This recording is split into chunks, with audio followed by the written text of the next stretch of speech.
let's look at a couple movies and how this works, because I want to convince you this really is a language that human beings speak.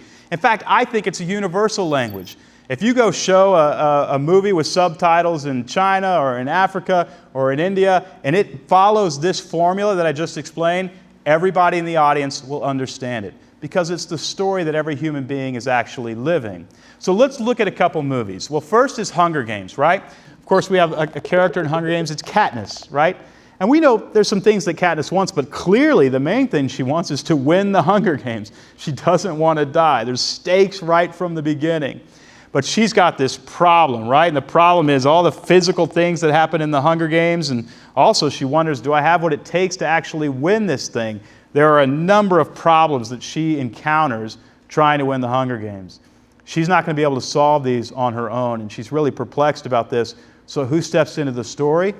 It's Woody from Cheers, right? Woody from Cheers, hey Mitch, steps into the story, and he's going to help Katniss win the day. He's been there before, he's done that, he knows how to do it, and he gives her a plan. And the plan is to endear sponsors so that she can get more resources and have everything that she needs in order to win the Hunger Games. And of course, she's called to action. She has to actually compete in the Hunger Games, and the tension is there the whole time we're reading this book or watching this story, because we know, hey, listen, if Katniss doesn't win this thing, she's going to die. And not only is she going to die, District 12 is going to be crushed. But if she does win this thing, you guys, District 12 will rejoice, and she'll move on to conquer greater villains as she did in the rest of the series. These are the elements of the story. This is how it works. And this formula engages a human brain incredibly powerfully. And we need to understand this formula if we want customers to pay attention to us. Let me reiterate it again. This is a different movie, but you'll see the exact same framework. This is Star Wars. So in Star Wars, you got Luke Skywalker, right? And Luke Skywalker, at least in the movie that I'm thinking of now, when I was like 9 years old, he had to destroy the Death Star. He had to fight the evil empire. So there's something that he wanted, he had to do. He had to go destroy the Death Star and stay off the evil empire. But of course, he's not going to be able to do that because he's got a problem. I mean, the problem, not only is there a physical problem of the evil empire coming after him, he doesn't know if he has what it takes to be a Jedi. And he's really curious whether he can figure this thing out. So we're in suspense. We're wondering whether he's going to be able to do it. And then, of course, a guide steps into his life. Yoda in one of the movies, Obi-Wan Kenobi in another. I'm very terrified to bring up Star Wars examples because I get letters from people and they're just like, you claim to be an expert on story, but you don't understand that Obi-Wan Kenobi was not in that movie and it wasn't a photon blaster. It was actually, it was like, I always want to send them a book like, here's how to date. Here's a book on dating, and this will be something that you should really think about and not think too much about. Please don't write me.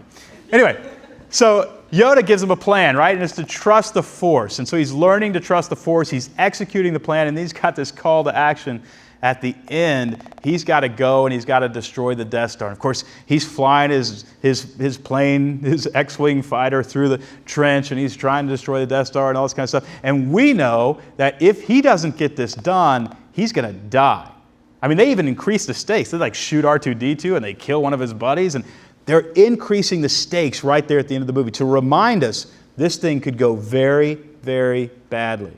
But it doesn't, of course, because he destroys the Death Star, and at the end of the movie they win all kinds of awards, and the rebellion stays off the evil empire to fight another day. But if you look at it, it's the exact same formula for Hunger Games. And you know what? It's the same formula for Bridget Jones' Diary. And it's the same formula for The King's Speech. And it's the same formula for Moneyball. I mean, almost any movie that you can think of is that exact formula, which tells us something. This is the language that human beings speak. It's this one. It's not English. It's not Italian. It's not French. It's story. And when we understand story and we are equipped to speak the language of story, you'll actually speak to the deepest recesses of the human brain. And you'll invite people into something they really want, even more than your product. They want to live a story. And you can help them do that. You can position yourself as their guide. When we understand story as business leaders, we can recruit better talent. We can give much better speeches. We can explain to shareholders why the value of this stock is rising or should be rising.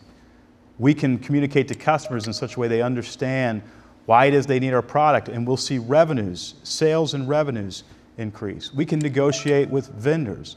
We can not bore the heck out of teams when we're leading their meetings.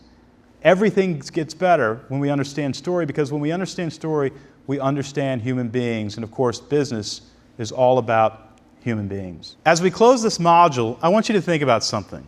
I want you to ask yourself, who is your customer and what story are you inviting them into? I mean, just pause for a moment and think about that.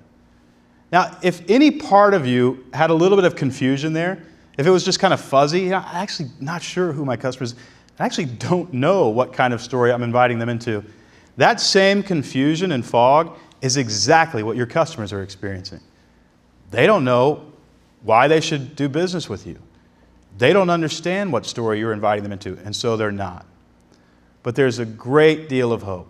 If we clarify our message, you will have a very clear narrative, and customers will respond.